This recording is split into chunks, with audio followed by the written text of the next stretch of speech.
لباسی که مدلیارهای غرب، لباسی را که دنیای غرب برای ما زنهای مسلمان، برای خواهرای ما پیشنهاد کردند، هر روز نمودهای وی در اکرانهای تلویزیون نشان می‌دهند یا در صحنه‌های مگزین ها می‌برارند که لباسهای شفاف، لباسهای تنوک، لباسهای تنگ، این لباس مسلمان نیست.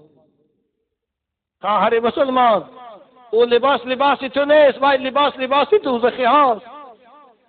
اهل سلف این گذشتگان ما میگویند که از ثیاب الرقاق ثیاب الفساق، لباس تنوک این لباس زنهای فاحشه است، لباس تنوک پوشیدن این لباس زنهای بی‌عفت و بی‌ناموس است. بنابر باید زن مسلمان لباس تنوک نپوشد که بدنش از زیر اون نمایان باشد. حضرت صوفی الله را میگوید گر نماید ز تحت ثوب و بدن موجب لعنت است بر آن زن.